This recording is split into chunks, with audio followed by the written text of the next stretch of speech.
Mr. President, distinguished colleagues, Your Excellency Senator Leah Imoke and the family of our deceased patriot. Mr. President,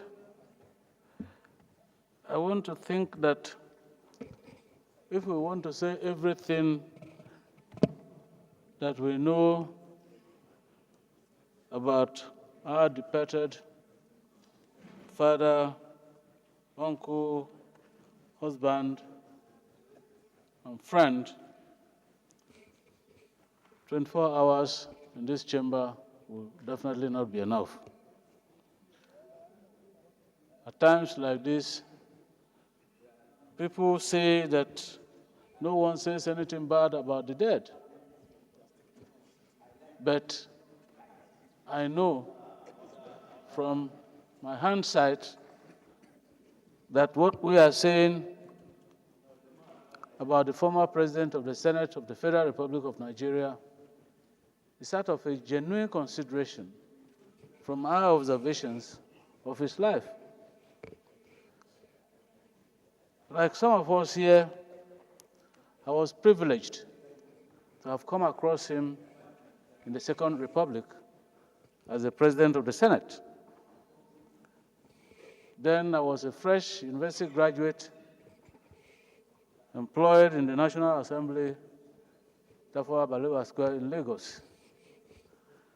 And my principal, Senator Amebute, was the chairman of the Senate Committee on Finance and Appropriations. And frequently they will come together, sometimes in my presence. And on one particular occasion, Senator Amebute asked our patriot, say, who is in the diaspora? Is it you or me? Because the assumption then was that from the Cross River part that he came from and our part were one and the same people, except for little differences in the dialects. And so that is how homely, how amiable Senator Wayers can be to you. All smiles, every time, all smiles. And a very committed Nigerian presiding over the Nigerian Senate at a time when Nigeria was struggling to get its foothold on democracy and procedures of democracy.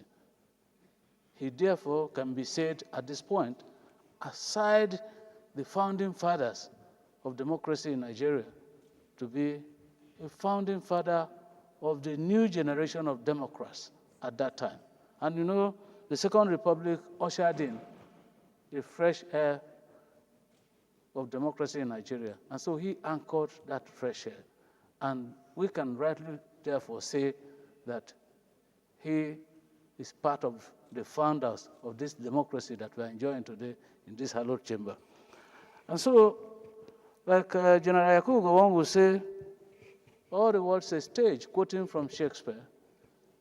We all human beings have our entrances and exits.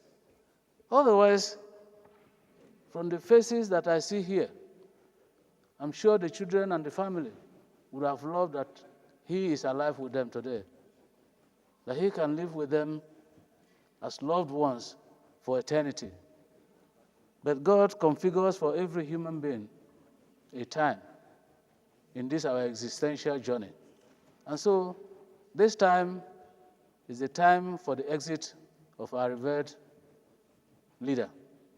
And I want to urge the family to take solace in the fact that the man has lived a very eventful life, he has lived a very impactful life, and he has affected the sensibilities of virtually all Nigerians up to this stage.